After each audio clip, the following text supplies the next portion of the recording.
questions I'm asked is, how is travelling with a kid different from travelling with other adults, for example, or travelling on your own? And I'd have to say that there are probably two main things that are different. One is that you have to think for two. Obviously children are not self-reliant enough, and so you have to cover basic needs like clothes and toothbrushes and what have you. And entertainment systems are really important for the Crooked Foot adventure. Sophia is primed up now to have a Kindle, so she will be doing lots of reading, I hope, and a sketchbook, and she will be sketching hopefully real things that she sees. Normally she's doing sort of more cartoony stuff, and it's very good, but she needs to expand her horizons. And she'll have a phone which she'll keep in touch with friends. I think that's kind of important on this trip, and I think as a lead case going forward on any other trips, it's going to be important that she knows that she's not missing out on anything. Comfort's also really important. You have to always, and I think that's true if you're carrying a passenger anyway on a motorbike, is that you are aware of your passenger, the pillion's comfort. So lots of stops, and I want to make sure that she enjoys the trip, so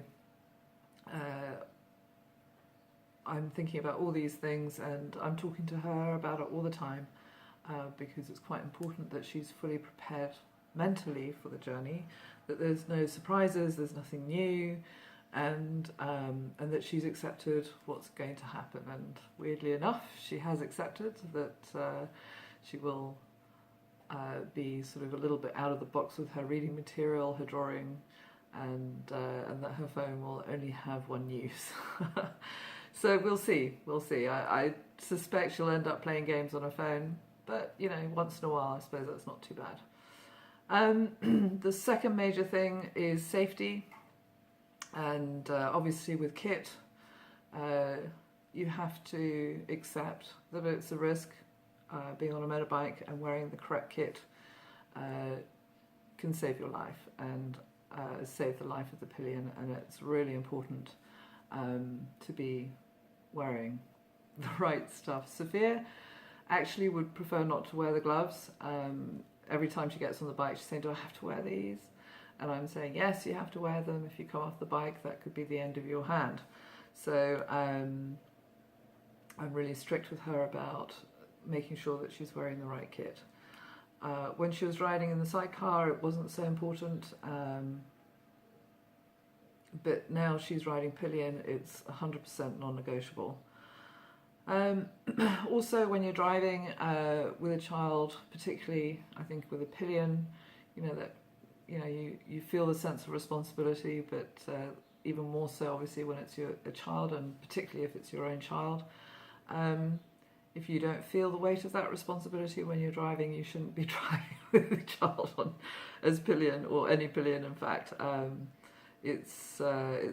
think that's a natural reaction, and it makes you more aware of your own driving and makes you obviously very conscious about driving safely. Also, when you're not travelling, when you make those stops, obviously you want to be sure that you're in the right environment, that's safe for a child, and that there are no risks presenting themselves. And again, this is something that you may not consider so much if you're travelling on your own or with other adults, but with a child.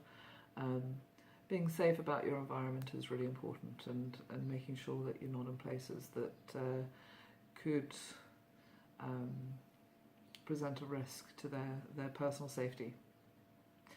So those are the two main things for travelling with a child. And with the Crooked Foot adventure, Sophia has had a lot of talking preparation, and she has spent some time on the bike, and she knows that it's likely to rain and be windy, probably in Norway.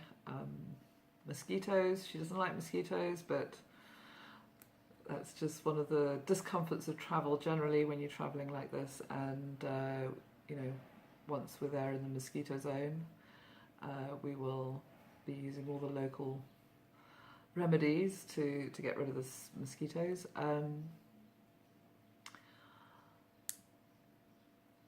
Yeah, I think on this journey, she's still not into history very much or anything like that, so we may give a nod to those sorts of things and just stick to the experience of the ride. And she loves beautiful views, she loves being out in nature. The focus of the journey in that vein, and hopefully she'll have a good time. We'll find out.